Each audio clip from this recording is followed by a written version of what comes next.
गांव में शाम ढल चुकी है। अंधेरा होने वाला है। तेज हवाएं चल रही है। ऐसा लग रहा है जैसे किसी भी वक्त तूफान आ सकता है। गांव के लोग अपने अपने घरों में हैं। दिन का सारा काम निपटा के सब आराम से बैठे हुए हैं।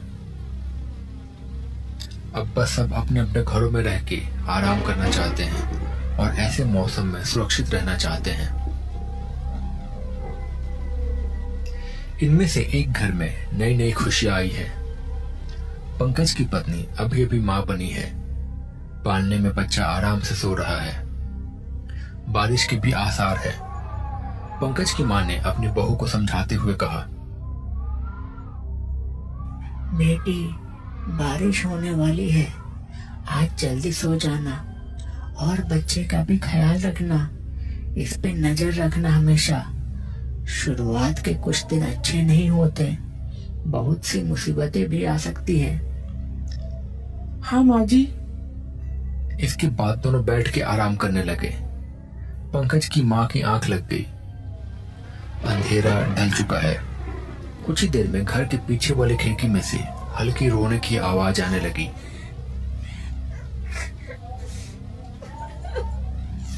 रेखा ने पहले तो नजरअंदाज कर दिया बात को, पर जब आवाज तेज आने लगी तो उससे रहा नहीं गया। वो उस खिड़की के पास गई। उसने देखा कि सामने एक औरत खड़ी है। उसका चेहरा किसी कपड़े से ढका हुआ है और अंधेरे में खड़ी होकर वो वहीं पे रो रही है। रेखा ने फिर उससे पूछा, क्या हुआ? कौन हो तुम और यहाँ क्या कर रही हो? रो क्यों रही हो? वो औरत फिर भी रोते रही। अरे बताओ भाई, कौन हो तुम? क्या चाहिए? फिर अचानक से वो एक बड़ी भयानक आवाज में बोली, बच्चा, बच्चा दे,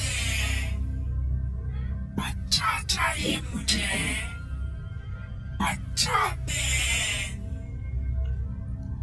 और तभी हवा से उसके सिर का कपड़ा उड़ गया और अचानक तभी बिजली चमकी। उस औरत का चेहरा देख के रेखा के जैसे होश उड़ गए। वो चुड़ैल थी। वो एक अजीब आवाज में हंसने लगी और एक अजीब आवाज निकालने लगी। तभी पंकज की मां की आंखें खुल गई। वो भी देख के घबरा गई उसे। वो वहां आके बोली,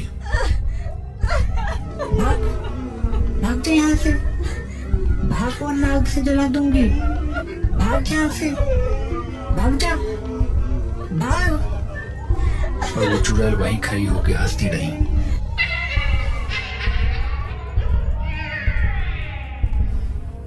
बच्चा दे, मुझे बच्चा दे। तभी अचानक से पंकज बाहर से घर आ गया। उसे देखते ही वो चुड़ैल गायब हो गई वहां से। कौन थी वो? वो चुड़ैल थी। बेटी, बच्चे पे ज्यादा ध्यान रख। ये मगन लाल की पत्नी थी शायद। बेचारी चुड़ैल बन गई है। बच्चे से नजर नहीं हटना चाहिए। हमेशा ध्यान रखना इस पे। तीनों सहमे से वही खड़े रहे। अगले दिन सुबह हुई। रात को शायद बहुत तेज बारिश हुई थी। एक जगह कुछ लोगों की बैठक जमी हुई थी। आसपास के कुछ लोग मिलके इधर उधर की बातें कर रहे हैं। बहुत बूढ़ा हुआ मगन लाल के साथ बेचारे की पत्नी भी नहीं बची और बच्चा भी मरा हुआ ही पैदा हुआ। न जाने क्या बीत रही होगी उस पे। हाँ, पर अब कर भी क्या सकते हैं। हमने तो बहुत कोशिश की थी उसे बचाने की।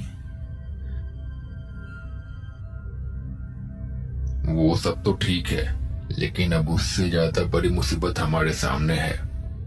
मैंने सुना है कि वो चुड़ैल बन गई है। शायद कुछ लोगों ने देखा भी है उसे। वो लौट आई है और वो चुड़ैल बन गई है। पर अब जाने क्या होगा और कैसे होगा।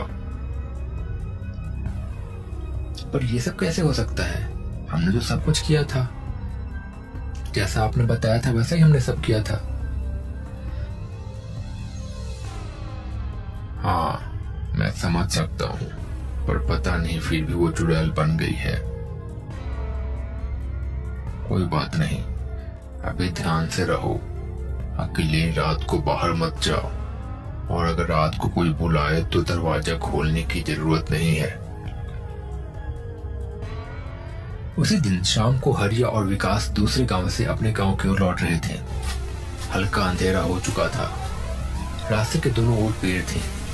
गांव अभी कुछ दूर पे था। तभी बारिश होने लगी थी। हवाएं तेज चल रही थी। वो लोग धीरे धीरे रास्ते पे आगे बढ़ते जा रहे थे।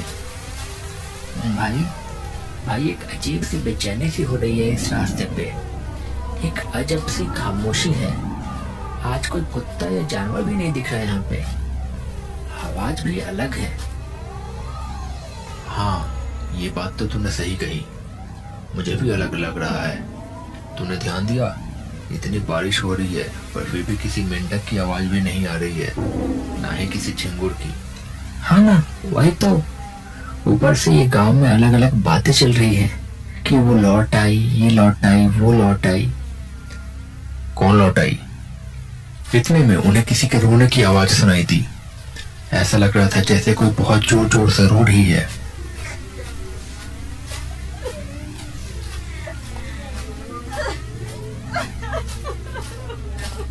बारिश तेज होने लगी। अचानक विकास को लगा जैसे आगे कोई खड़ा है। उसने आगे की ओर टॉर्च किया तो उसने देखा कि सामने एक औरत खड़ी है। उसकी पीठ उनकी ओर थी और अजीब सी आवाज में वो रोई जा रही है। कौन है वहां? कौन हो तुम? रोने की आवाज बढ़ गई। उसने उनकी ओर अपना सिर घुमा लिया। अचानक उसका चेहरा देख के दोनों के होश उड़ गए। उनका दिल इतनी जोर जोर से धड़कने लगा जैसे सीने से बाहर आ जाएगा। सामने वही चुड़ैल खड़ी थी। उसने उनकी ओर हाथ बढ़ाया और एक बड़ी भयानक आवाज में उसने कहा, मुझे मेरा बच्चा लौटा दो, मुझे मेरा बच्चा लौटा दो। वो दोनों घबरा के पीछे मुड़े और मुड़ के भागने की कोशिश करने लगे। जैसे ही वो पीछे मुड़े, वो चुड़ैल उनके ठीक सामने खड़ी थी।